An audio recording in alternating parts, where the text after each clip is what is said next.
the roars of laughter, blissful joy at every corner, the warm embrace from an affectionate family, your mother's steadfast and unfaltering love, and your father's an iron shield, ready to protect you in times of calamity. Now this is a family and a life that each and every child wants to grow up in. But like a thief in the night, a dreadful beast comes and steals away all the joy, kills all the hope, and destroys each and every good thing, leaving nothing left. This beast is called early child marriage. Early child marriage is a reality that children are facing in our motherland, Zimbabwe. My sister, wherever she is right now, no longer knows any other role in life than one of being a wife. She will never know the joys of her first day at school, her first day at prize giving, her first little innocent heartbreak, her first crush. All of these firsts are all crushed beneath the weight of a society that will sell her away to a man old enough to be her father. She now only knows subjugation, for her life will always be a letter written to a man old enough to be her father. A man old enough to be her father, who she will now satisfy for the rest of her life. Her back broken, her dignity stripped away, and all hope that she once knew of pursuing her dreams obliterated. Every child deserves a childhood, and it is my cry and it is my deepest call that the girl child be remembered in our motherland, Zimbabwe, for the sorrow that she is going through, for the problems that she is being subdued under. Early child marriage is a menace that must be crushed, that must be destroyed, not yesterday, but today and now. So I cry and I call us all to action, wherever you are, that we fight for our sisters, for our daughters. Let we fight for their futures.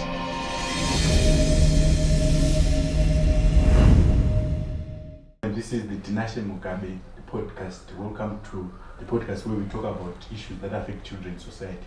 In today's podcast, we are going to be discussing issues that affect children, early child marriages and child abuse. So with me here are three gentlemen and a lady from various schools who are going to be introducing themselves. We'll start with you. I'm Kayo Masango and I learn at Northwest and currently I'm in Upper.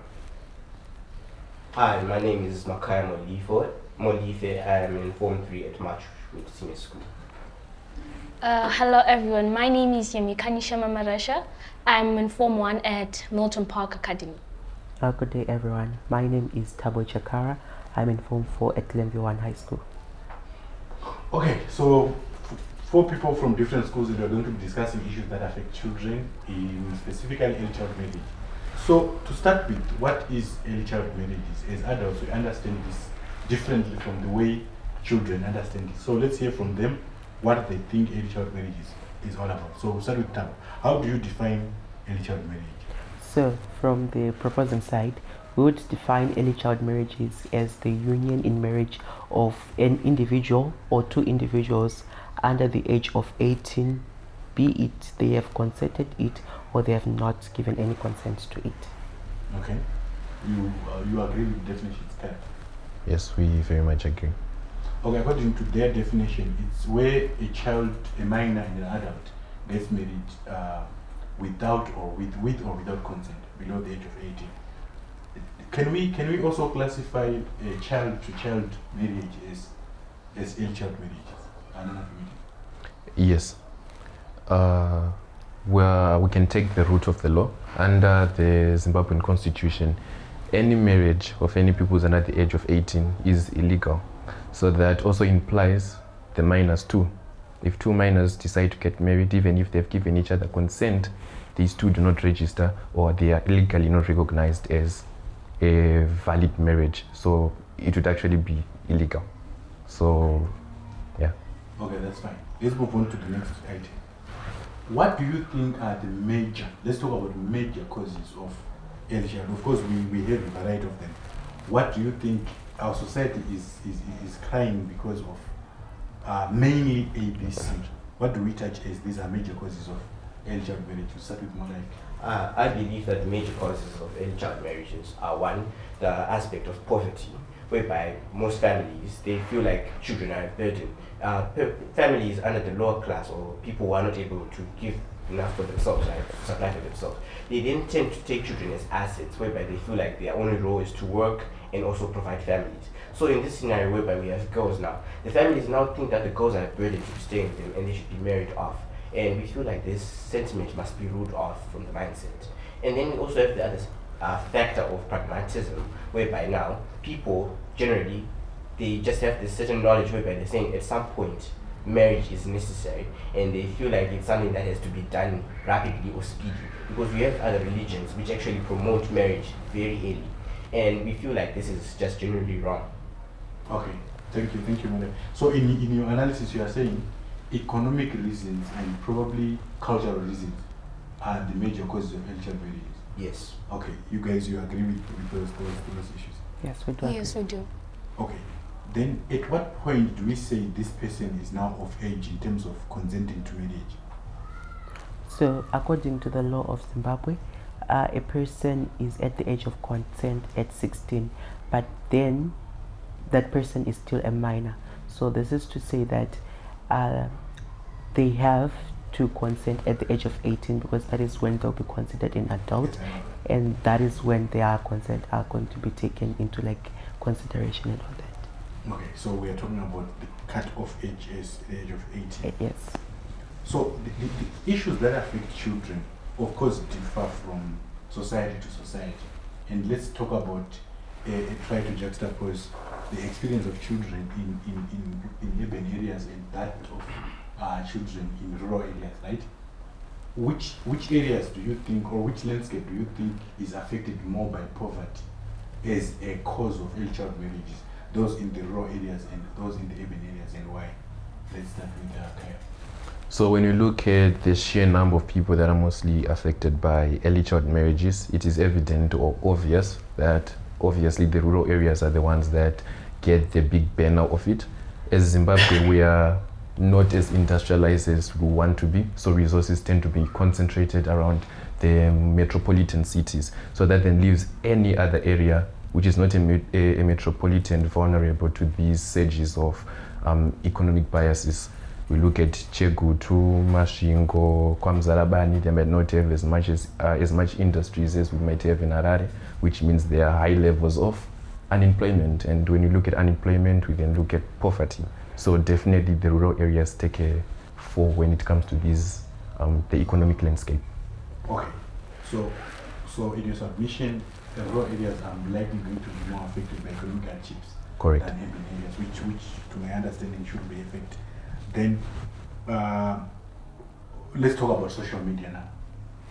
In modern day society, you have seen that it has had an impact on all societies. What do you think is its role in relation to early child marriages? So I would want us to talk about how it's promoting and how it's trying to prevent early child marriage. Let's start with promoting. How does social media promote early child marriages? Let's start with Yamikani. So basically, social media is promoting early child marriages in like cases whereby, let's just say my friend, right, sends me a message. She's like, Yamikani, go to this app right now, search something like that. Obviously, I will go, but then it ends up affecting me in a bad way, because let's just say she tells me to go on an outdoors page. Some pages like let's just say like there's this girl from Nigeria that was married at the age of 9, Yeah, that girl. Then I go there. Then I see maybe she's doing good or whatever. Then I'm like, yes, I have to do this. I have to get married at this age. What. Obviously, I know that every girl has a dream to like get married, right? But then some kids end up like thinking that you can get married because some kids in different countries, or let's just say my friends, there was this girl that I used to learn with. She was like, Yamikani, you do know that the new law, the constitution says that nowadays you can get married at the age of 16. Then I was like, you can, but then it does not mean that you literally have to get married at the age of 16. That means that she was obviously thinking, because it was written on social media that it can happen. That's what gave her the thought, Yakuti, I have to get married at the age of 16. Of which she had already had a crush on someone, which means that she was gonna aim for getting married at that person at that specific age, especially when she reached the age of 16. That's when she literally started pushing herself into it. But then, yeah. Okay, so because early child marriages, most of the cases are forced, but with social media, you inspire to become a person who is telling their story on social media, especially if it's a success story. You understand? So someone comes, a celebrity or an influencer comes and says, see, I got my first child at a certain age, and this is how things have been working out, and this is the man that it sends out a message to the youth that, oh, it's doable, so let's do so. So in some cases, early child marriage is also consensual, in that you are inspired to become to live the life that your influencer has lived. So then, how do you propose it prevents early child marriage? How does social media act in a way to prevent early child marriages? We believe, before we get to what we believe and how social media can prevent, this comes in two factors, because we do favor the opposite proposition saying that social media does allow, or it influences the mind, because social media in this time and age, it influences every aspect of a child. One way, by the way the child acts, what he or she likes, and what they do and aspire. But then when it comes to early child marriages, this is a case scenario. According to statistics, right, we did agree, we were saying that early child marriage occurs in rural areas. But then statistically, in rural areas, 10% of those people, right, they don't have access to the internet, yet alone have phones. And those who have phones are usually adults. So how do these kids get the feed, or how are they informed about relationships, couple rules, etc., right? And then we take to see that now, when we go to urban areas now, where we have less people who are affected by early child marriages, right? They have access to the internet, they have cell phones. So we're seeing social media, to a lesser extent, does contribute to early child marriages. We're not saying it doesn't, but to a lesser extent. Because now, also on the other hand, we believe that social media, we can now say, when it affects, it's now peer pressure, whereby you now give it consent, because now social media works in various ways, whereby now what you see on your feed is what you like, because now on social media it won't give you something that you don't like or something that you don't know. Because for example, I for one like diplomatic rules. My feed will always show me things that I like, because these algorithms, these organizations such as like Meta, they'll always feed you with things that you like or that you show interest in. And this is a way that they can do so that they can pull you back to their site, so you can continue using them, you can continue being engaged. This is the business of social media. So as for early child marriages, I believe social media prevents than causes, because now in social media you see majority of the influencers, they are more people from first world countries, marginalized women who are working, women in the work field, women in men's dominated fields. So usually social media then allows you to be more career oriented. It allows you to be more aspiring to have a job. And then also in terms of marriage, it's just lesser. Yes, social media has caused something such as hypersexuality, whereby the child is now engaged into sexual acts, pornography, and all those other things at an early age. It also romanticizes the child's minds at an early age. We do factor in that social media has failed to moderate such factors. But then, to a large extent, we believe social media is now preventing more, because now we see that more women are now being more career-oriented. And this also affects other factors such as the country's fertility rates, birth rates, etc., etc. Meaning that early marriages is always an option of the person or the victim. And social media is just influencing to a lesser extent. but influencing to a larger extent by preventing early marriages. Okay, thank you. So from your analysis, it's just that with social media, it's consensual. You are drawn into it and you give consent. Yes. Whereas with other factors that are on social media, it's forced as usual. Okay, so we pause here for a minute, we break for a minute, and we come back to talk about the extent to which we can say social media has influenced early child marriages and how. See, great leaders are not just born, they're discovered through their ideas, their confidence, and their ability to speak with passion. Coming soon, the Tinashe Mugabe Debate Challenge, a high school premium platform where these high school students get to showcase their intelligence, critical thinking, and their leadership skills. We are inviting all interested schools to be part of this exciting and transformative competition. So give your students an opportunity to challenge their ideas, incite change, debate, discuss with like minds. So, is your school ready? Be part of this exciting, transformative competition. Register now, don't miss out.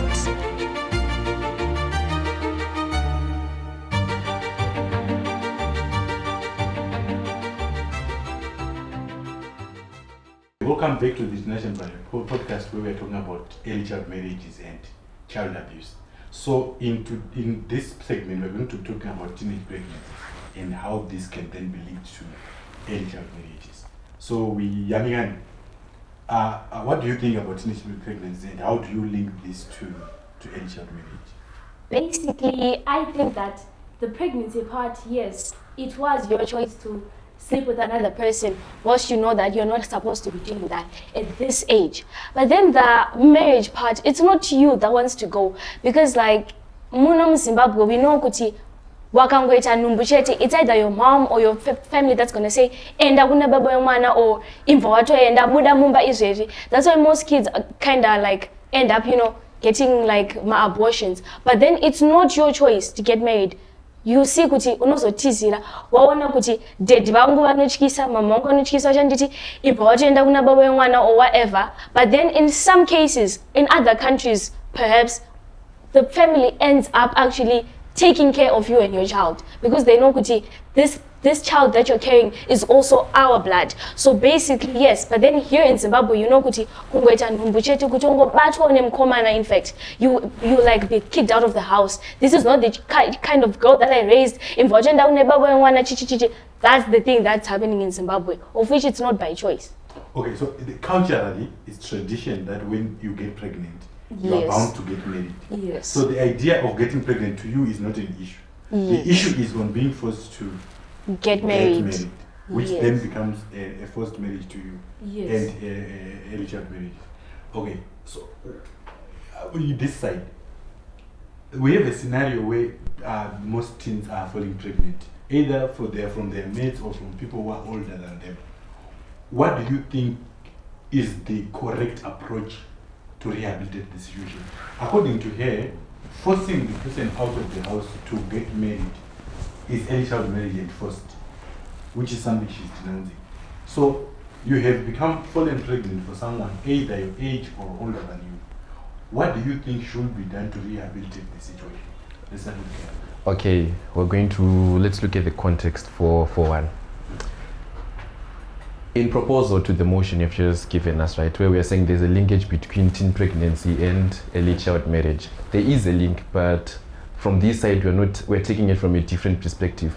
We're taking it from the approach that if you are married, of course society already expects you to have a child. But then when you're now looking at early child marriages and pregnancy, right, it's a separate case.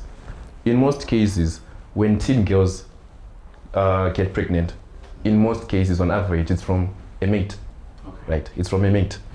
And when it's from a mate, yeah, it's mostly from a mate, which means you're both 17, one is 18, one is 16. So the whole concept of marriage is already not in the picture, because how is a boy who is 18 going to father a child, right? And when you look at it from a realistic point of view, just go into society, how many single mothers do you know? Countless single mothers. Go in the high density, you see countless single mothers. I can even give a case study of the Americans in the UK. In America, black people are mostly known for being single mothers. It's a whole stereotype. They're literally just trying to fight off, right? So when you look at that, the moment a teenage girl becomes pregnant, in most cases, she really doesn't become pregnant, but then she just becomes a single mother. So we're then answering your question on what is then the best way to rehabilitate these children. I would actually say the best case scenario for such victims would be to send them back to school so that they can just continue on as they had started. Because the whole concept of marriage is out of the picture. Because if they are mating with people who are in their age group, their marriage is not acknowledged within the law. And if she mated with someone who is not in her age group, now we're looking at concept like rape, or you were already about to get married anyway if you find yourself having sex with someone who's 45 and you're 16. Okay. Yeah. So he's saying we should take them back to school.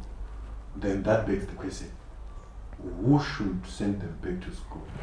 The parents of the boy who impregnates this lady, or each parent takes their child separately to school? Tell me, how do we handle that scenario?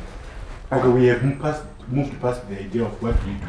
So we have agreed they continue with what? With the school.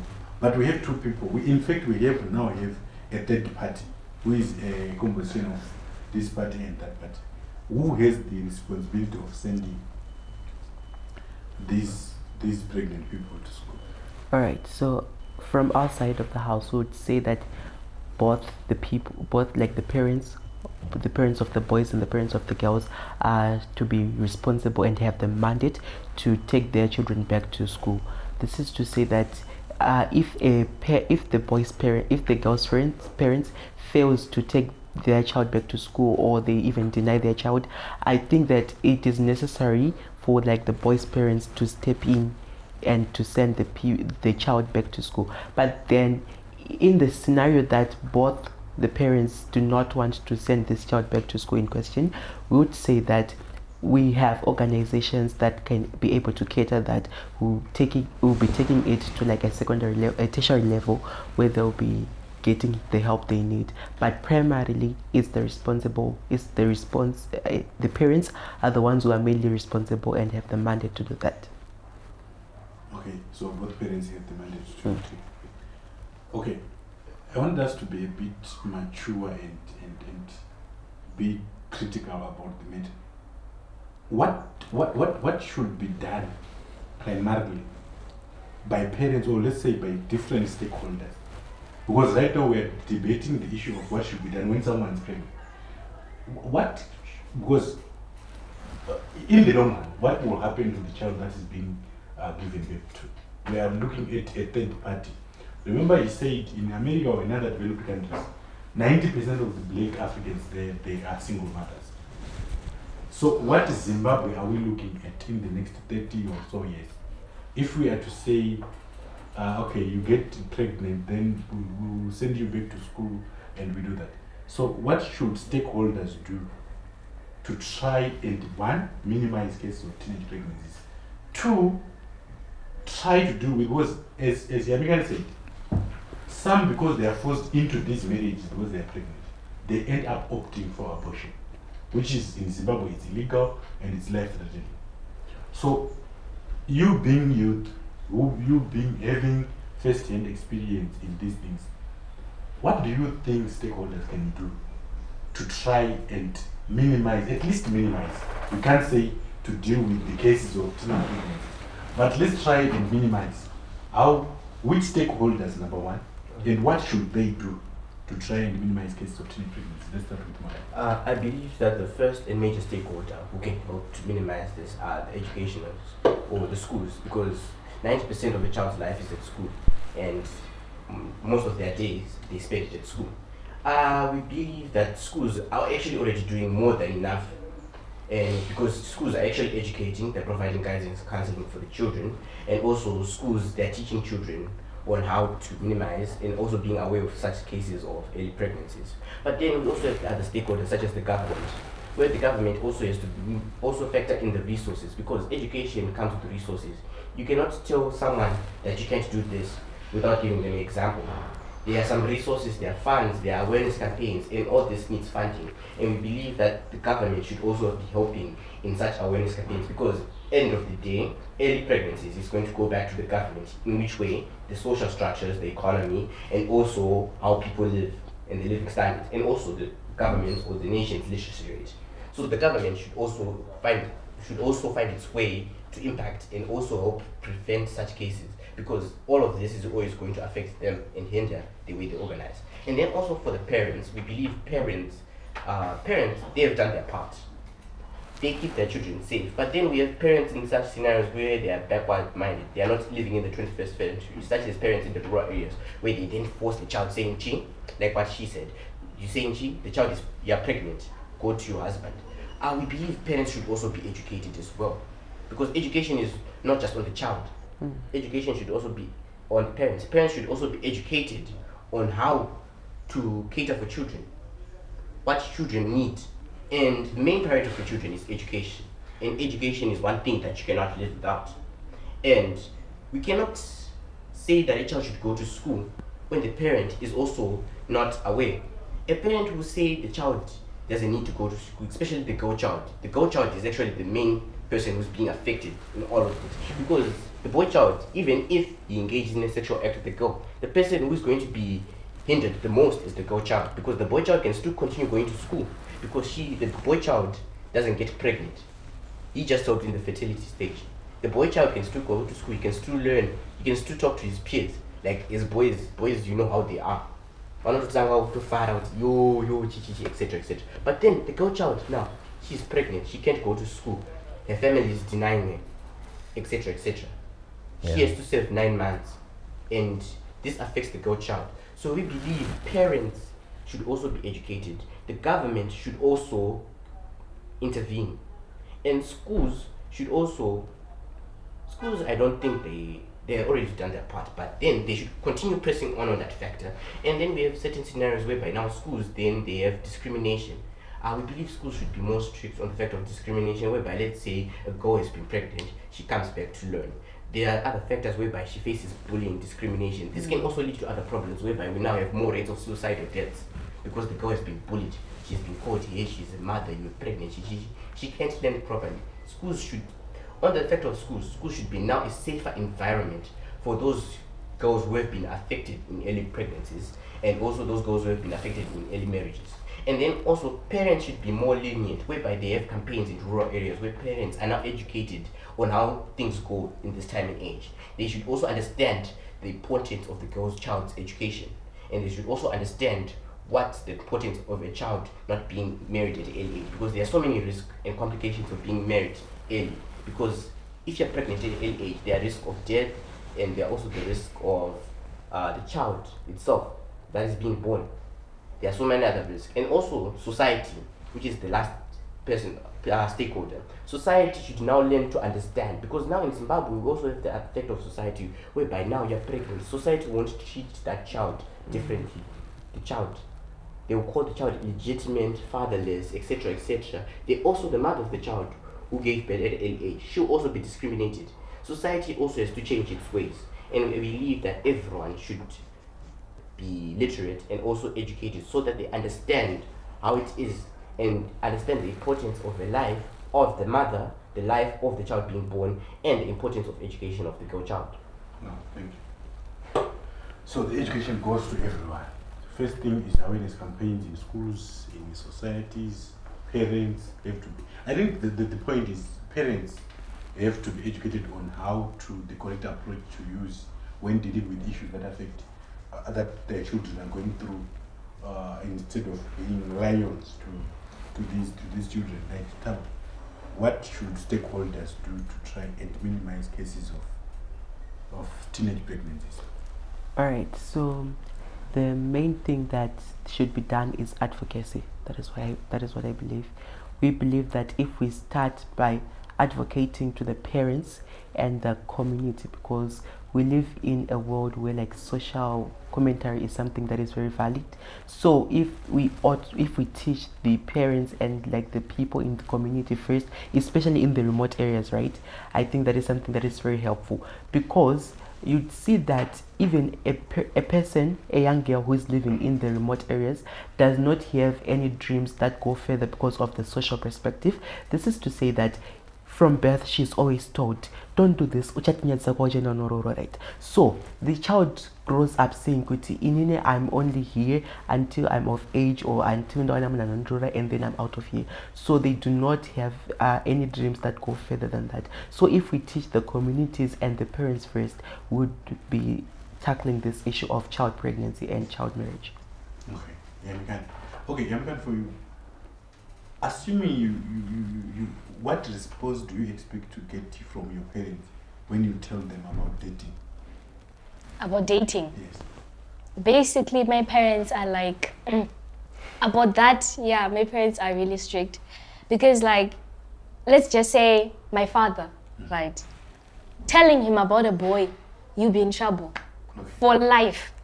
That's just it. But then, let's just say all of them, because like even if I go to my aunt or Anatete, I can go and then I'll be like, Tete, I have a boyfriend. That's what they literally say. So basically the response is gonna be no, that's not allowed in this house, because like my parents believe in dating when you're above the age of 18. That's what they believe. And especially when they bring in the Bible into it, because my parents are pastors, they will bring in the Bible for sure. So basically, their response is obviously going to be no. Okay. That's their response. But what response do you expect from them? Say a safe environment where you are open up to, because what we noticed is that you guys went into some problems because you don't open up to people you are supposed to open up to because of some fears of certain issues. So assuming you are to have a healthy conversation with them about such matters so that you don't let into such troubles, what response do you expect to get from them? You say, I have my boyfriend. They're like, Well, basically, from them I expect some help or some guidance, because basically I believe that like a person should not like start dating below the certain age. But then because of the Jay-Z generation, it's not your fault, because it's you. It's like your genes that are telling you to do it. Because Munwese, I believe at the age of 10 or 11, you start having like more like, what can I say, interest in boys. Boys start having interest in girls. So basically it's not your fault, it's your genes, but not you. You might not want to do it, but then your genes are the ones that are pushing you. But then basically, my parents are just gonna be like, no. That's the response that I expect from them. Yeah. Also, there's at least guiding you to say, oh, these are the do's, these are the don'ts. Yes, but they will guide me. But yes, yeah, it's chaos. Okay, that's fine. Okay, so let's talk about this issue. Parental pressure versus personal choices. There's parental pressure versus personal choices. Let's talk about this in the next segment when we come back to discuss issues that affect children and how parents can be involved. Thank you.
So let's look at the bridging the gap between parents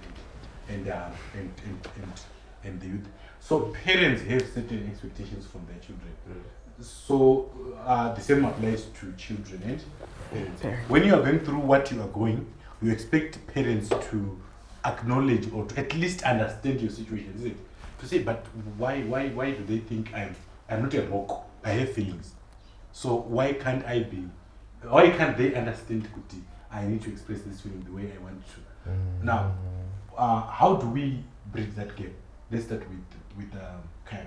How do we bridge the gap between parental expectations versus your expectations from them in relation to what you are going through? Okay, so for starters, let's just look at the parents, right? Let's use logic for one bit. If you date, your parents are probably going to be like, no, this can happen, this is an abomination, you can't be having this right now, focus on your books and homeworks. And you say, okay, let me believe them for a while. But then when you look at them, you are seeing your mother. She has a job, a whole lawyer. She needs to read, she needs to prepare for cases. She also needs to balance financial pressures while at the same time dragging a husband. So you then say to yourself, if your mother can have a husband and a job at the same time, why can't you?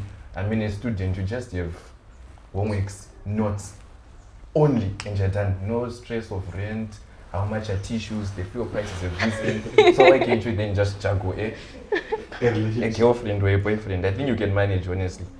But then when we then look at it from a, what can I say, let's be realistic for once. If a child comes in with if your daughter comes and tells you, Dad, I have a boyfriend, just look at the developed world, say, all these movies we watch, how do these parents react? It's never about, what, at this age you're going to fail. It's always about, I want to see the boyfriend and I want to see if he's the right person for you. Then it then alludes to sex education. They're now teaching you the things, because it's natural you're going to have sex eventually. And it's all natural that you're also going to have a boyfriend. And I can swear on my life that I know our parents also had boyfriends and girlfriends when they were young. Yes. So I think now what they should do is to then give us the realistic expectations and the proper guidance we need, not them acting like saints and saying, I never did that when I was growing up. I have never touched a boy until I was 35. Yes! Because this is then what That's causes children to be secretive. And when you're secretive, you don't have the information you need to have, because you can ask. It's something that's illegal. That's then when you end up having a child. And they sometimes come out But with if you have quads. guidance, such issues like pregnancy can be avoided. Very much. And I'm not just saying that the parents should be the ones who teach you sex education. I actually wanted to allude to the first segment that sex education must come from the education system itself. Schools. American schools have sex education, British schools have sex educations. And we should just be realistic as a society and not try to hold up ourselves to these religious and moral standards, because at the end of the day we're humans and we need to look at what's on the ground. Society should not pretend like it's not happening. Yes. Just like, guys, it's happening. We are all sinners, So, everyone. No one is pious. Okay. Yes. Okay, I get your point. So another question for you probably, Yamikan. How does the family setup affect your perspective of relationships outside? Like of dating, let me put it that way. Well, let's just give an example of my family. The setup is like really, it's a strict setup. Because let's just give my cousins, for example. They are 18. Kungoenda kuna dedo ake achiti dedi ndine msikana anopuwa mbama lishinuka. Like my family is like a strict family, but then let's just give an example of my parents. Yeah, my parents can understand because it's not my fault. It's my genes. They are my genes. But then as a girl, I also have to know, Kuti, I have to reach this length, right? Because you cannot like literally have a boyfriend, right?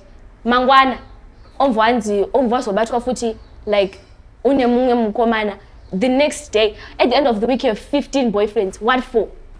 So you have to teach yourself, Kuti, I have to know this and this and that. I also have to do this and this and that. But then the setup, like I said, kunana tete nana sekuru, vanotokuudza kuti last week, I think it was last week or last month, my mom called her sister. She was like, Yamikan, do you have a boyfriend yet? Then I was like, no. Then she was also like, ndakangoziva kuti une mukomana chete, ndinokurova imese nemukomana wako. That's what she literally said. And she said it very serious. So basically the setup is, if you do this, you are in trouble. If you do that, you're in trouble. But then nowadays, 10 years, 11 years, that's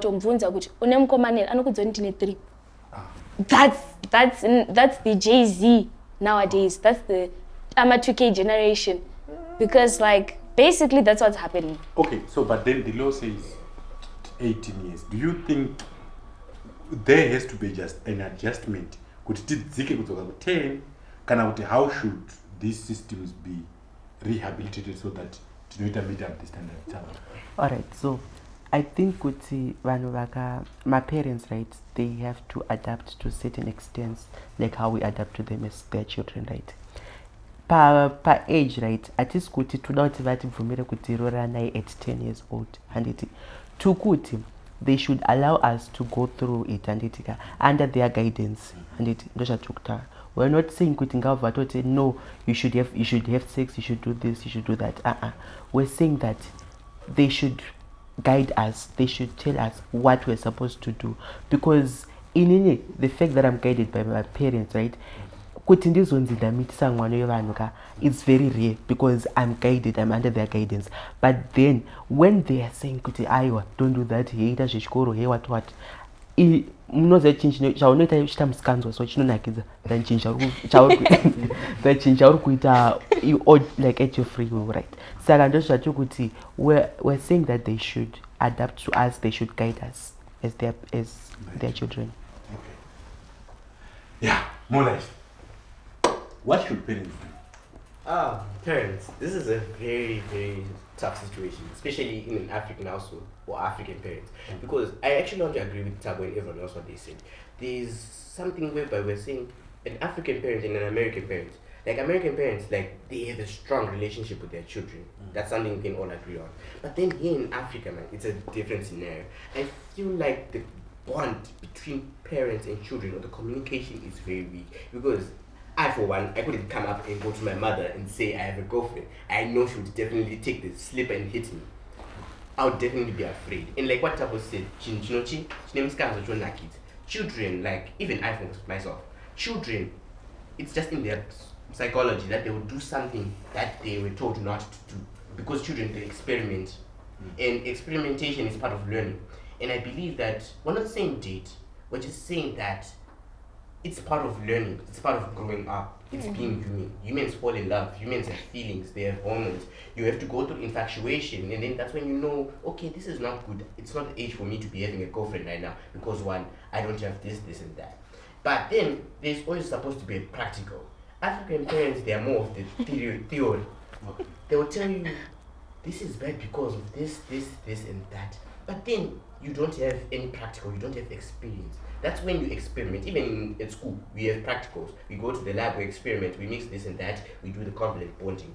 That's when we start to understand what ma'am was saying, writing on the whiteboard. So we're saying parents now, they should amend. Okay. Because as children, I feel like children have done so many amendments. We adjust to our parents. To adjust to parents. But parents don't adjust to us. Plus, they don't understand where you guys are coming from. Yeah. Plus, you can imagine growing up from the age of 1. The moment you bring anything sex, dismissed. Anything relationship, dismissed. You know nothing about a relationship, about sex. You don't know. Yeah, but you are very familiar with the feelings though. But you know that you inside. Yeah, that's... And it's not like you're going to live with your parents for what? Forever. 18 comes in, universities are taking students. You're now at university and you're alone. And then Peter says, Sister Agnes. And your hormones are what? Are harmonizing. What would then happen? At least if you had spoken to your parents, they could have taught you something to do with self-restraint, condoms, IUDs, and a lot of people actually don't know what IUDs are actually. IUDs, contraceptives and all that, and you could draw the line between pleasure and the decision that can hinder your life for the rest of your life. So you can only imagine. So parents must send, desensitize us, or try to, they must send, what can I say, build a wall between the child and sex. Sex is very natural and it's realistic, and you encounter it in university. So better encounter it with the experience and the appropriate knowledge you need. Plus, we also need to remove that mindset of if a child comes in and says, Mom, I have a boyfriend, in your mind it's automatically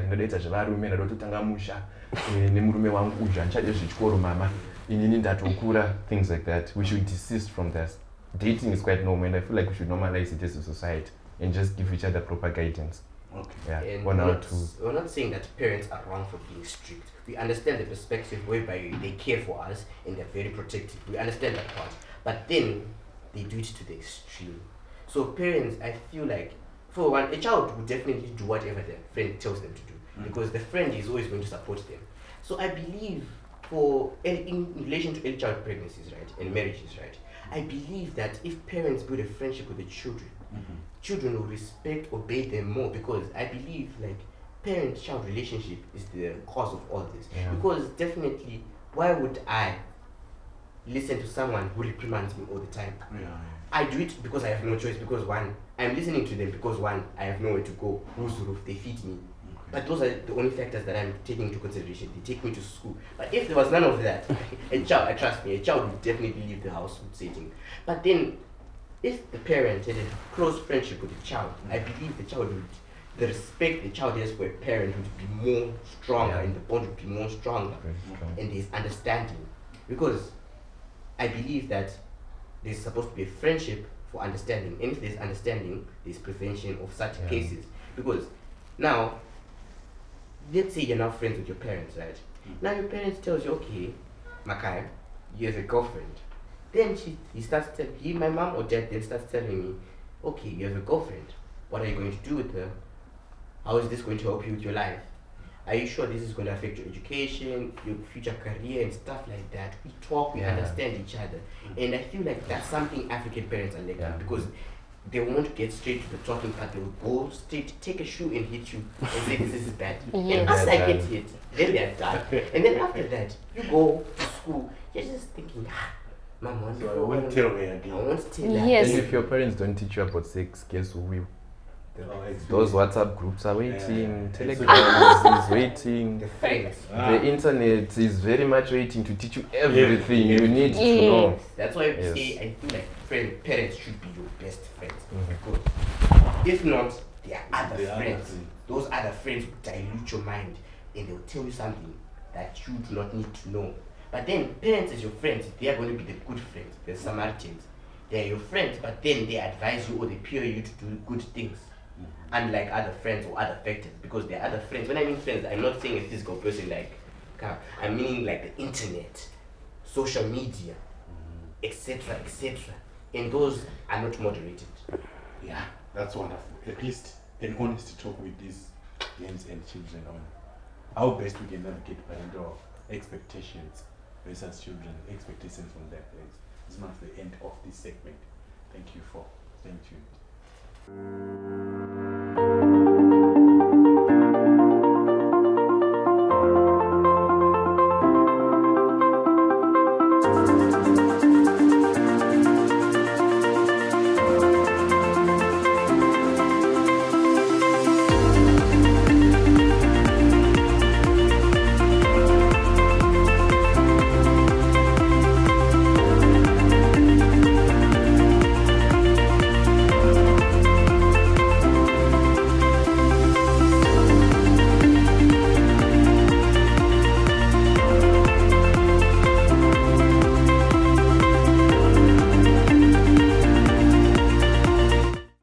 Okay, so in this present discussion, we are talking about early child marriages and why certain laws are put in place to try and protect children from sexual harassment, sexual abuse, and other things like that.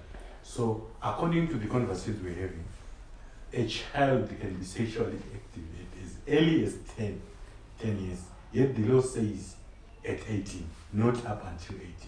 So, we want to hear from the children as to what do you think should be done, maybe to the law or to the institutions or to anything, to make sure that your concerns are actually incorporated in the lawmaking and in policy making and everything. So we'll start with Talo, Yamikani, then Kyle, and of course, lastly, Mole. So let's start with Talo. Alright, so for the issue of like our consent being reduced and all that, we don't think that they should necessarily be reduced, right?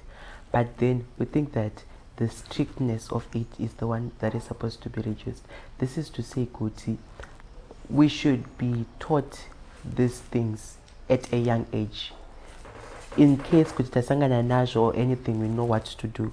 because right now whenever you want to bring up a topic on sex education, wakutova rombama and all that, which is something that we think kuti hazvisi kubatsira. Why? Because ukava nemubereki kana naguardian kana nemacounselors anokuudza kuti when you want to date, right, you have to consider this and that, you have to do this and that. You are more likely to do what you have been told. Why? Because wavabudira pachena iwe ukabudirawo pachena. But then when they try to limit us, that is the main reason why we go behind their backs and do things that we do, and which is going to be leading into teenage pregnancy. But then mukanyatsotarisisa mubereki anonyatsotaura nemwana musikana wake chashasha vanonyatsowirirana and all that, they are less most likely to like get into teenage pregnancy. But then vaya vanozviti aiwa zvandaita zvandataura ndozvinoita sei ndozvinoitwa, ndo vanokomidza kuwira into teenage pregnancy because mwana haana support, haana zvaanoziva, she doesn't know anything about contraception, angowirwa netemptation, you know our genes and the biology, angowirwa netemptation and then ndovaita give in afall pregnant, and then yovaita blame yemwana futi. Yes, the child is wrong, but then it is also the duty of the parents and the people whom the child lives with in order for them kuti va protecting mwana from that. Because if we take a look at it, if the parents keep practicing the parenting that they had, most of the vacharamba vachirwadziswa nevana vavo because of teenage pregnancy. Saka we're saying kuti they should adapt and move in with the times. Hatisi kuti vari kufanira kuti aiwa vana vangorarai mese, tikuti they should give us guidance kuti mukaona izvi neizvakuitika poita sei mumirire ipapo and all that. That is what I think. Okay, thank you. Hello. Yeah. Well, basically, I think parents should have a strong relationship with mwana, because there are some parents who kuti mwana wavo akanoenda vanotozvinotisa kuti my child is acting differently, something is happening. Mwana paanotozouya achiti mama I have a boyfriend or mama I have a girlfriend, she'll be like, I know it happens, but then that only happens in some countries and in some religions or cultures. Then we move on to the Zimbabwean culture yekuti wakatongonovaudza chete gautonzi hausi mwana wangu chichichichichi, unotorohwa kana kutotukwa zvekuti wega unotoziva kuti but then that then leads us to like doing things zvatingafanire kuita, things zvekuti unozodana nemunhu zvemusikanzwa, of which like they said kudana nemunhu nemusikanzwa unoita sei zvinonakidza. But then we also find out kuti then the percentage teenage pregnancy is being caused nevana vasina support kubva kuvabereki vavo, because they end up doing things that they do not know. Then we end up to going back to my family members. Of course they have to be strict sometimes, but then they have to know kuti kids are kids, especially this generation. Haukwanise kuzvimisa, haukwanise kutongozvimisa kuti Bible says this or my parents say this, so I have to do this. You cannot do that because your genes will keep on pushing you. Then another Joseph comes and says, Mary, you obviously go into it. Then you fall into temptation, like he said. So basically, yes, it will happen. But then parents just have to give the children their support. They have to explain. They have to guide them. They have to give them the right counseling that they deserve. Okay. Thank you. Then, Kai, consent is 18 or 16. And from the discussion we've had, we've seen that the age to be involved in such issues come a bit earlier, like 10 or 9 or 11. What do you think society should do, lawmakers, the government, or any institutions that care for the welfare of the children? How should they respond to these biological changes? Okay, so we have to look at the status quo currently. Our age of consent is 16, and children are having sex below the age of 16. So it means even if we change our age of consent to 18, 10, it doesn't work. Sex, you can regulate sex. Anyone can have sex whenever they want. So that's, I think, outside of the government or anyone for that matter. Right? But I think what we can do is use the information we have as a global system altogether. We know that puberty begins for girls, I think at the age of 7, I'm not too sure. And then for boys, it's a bit later. We're talking what, 10, 12, around that time. So at around that time, there's when people are entering high school. So I think it's then best where we look at the education system, schools, they should then introduce the curriculum of sex education. And when we say sex education, for the viewer that may not be aware, we're not, it's not a curriculum where you're teaching children, oh, this is the sex position you must have in bed and stuff like that. No, we're teaching you the academia side of sex. We are looking at teaching girls about the menstrual cycle. Some are not even aware that they've got menstrual cycles, right? We can look at things like breast cancer and all those, any disease that encompasses sex or anything that encompasses sex, where they're given the right guidance, right? So I'd actually say the schools are a better enforcer of sex compared to any other institution. Because for instance, you can say, oh, your parents will teach you, but not every child is privileged to have parents. And if they do have parents, it's not every child that is privileged to have parents that are maybe, available or that are okay. Or maybe they do have guardians, but then the guardians are not there, so they really do not care about the child. So it is therefore the school that must teach these children everything that encompasses sex. Plus it's being taught by an educator, a teacher, someone who has been trained for 4 years. They are the best people to give you this type of information at a very moral and standard approach. So I think schools should just introduce the curriculum of sex education. Okay. Oh, thank you.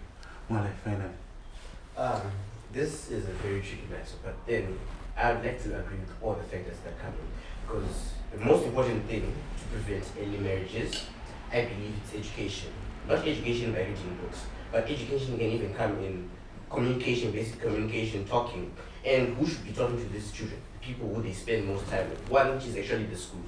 As we said, children spend 90% of their lives at school. They spend most of their days at school. And then they only spend a little or less time at home. And during that time, they get back home, their parents will come back from work, they're tired, they don't have time to talk with their kids. So education is very important. And also the approach, we need to also talk about the approach of the education. Because we cannot just talk about sex education whereby you just gather the children, you tell them not to do this and that. But then there's also supposed to be a two-way communication whereby now we can have, where we have a simplex duplex whereby the teacher is just talking and there's no response. We have to have a full duplex whereby, okay, the teacher said this and this. And then it's now the students' chance to give their input. And then they discuss. And then when there's a discussion, they come to a solution. Because this is also another thing that we do in debates. Debates, people think that it's about arguing, but then it's not. It's whereby we have two parties who come to a solution. So we're saying we are looking for a solution to early marriages. So we believe that to impact this, there should be communications from the parents and teachers, and also the government, and then also the children, because we are the victims. We're the ones who are always going to be affected no matter what happens. The age of majority is 18, and also the age of consent is 16. The age of consent is, and the government allows you to have sex after the age of 18. The government has done their part, but now they have to implement why they are saying this, because they tell us that as children we now wonder, why are they saying this? Why are they allowing us to do this? They just tell us it's no, but we need to know why they are saying no. We understand they are protecting us, but we need to know why. So that's why we're saying communication, education with inclusiveness of communication is important. So the children must be educated and must also be given the right to speak about what they did. Because on a general basis, a child, as we said, won't be able to tell a parent about sex education, about this, and that. And also the same with the teachers. There are some teachers who, even if you try to approach them, they're always serious. You think, hey, I didn't write this homework, I didn't do this, I'm not wearing my uniform properly. There are some teachers you can't even approach to look at them in the face directly, as a people. So that's why we believe there should be amendments in the way adults talk to children and the way that children view parents. Because, to be honest, majority of all children in Zimbabwe, if we told them, are you able to tell your parents about this, and this? Are you able to tell your teacher this and this? They will say no. They feel more comfortable telling their friends, their classmates, the person they sit next to, because they are more understanding.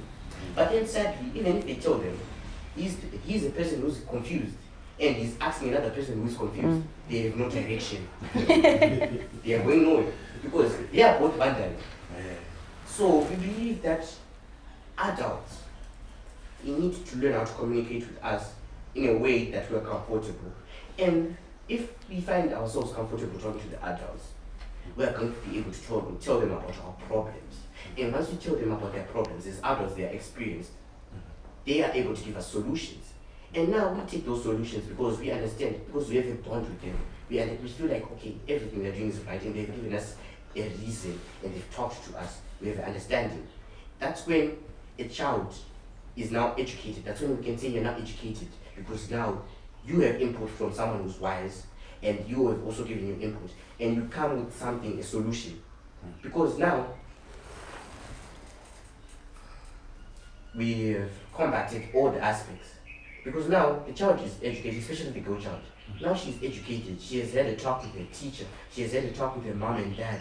She has had a talk with the boy who's been chasing her all around the school, saying, and then she now has the understanding, okay, my mom has told me this, this, and this.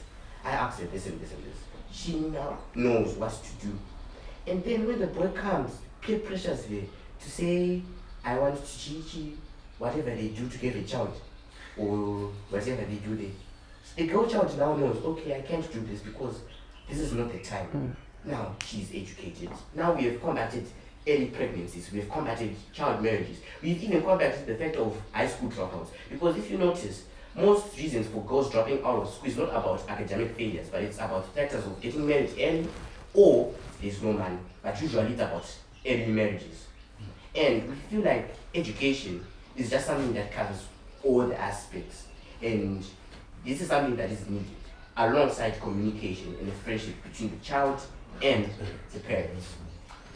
Thank you very much. That's the end of this. Thank you very much.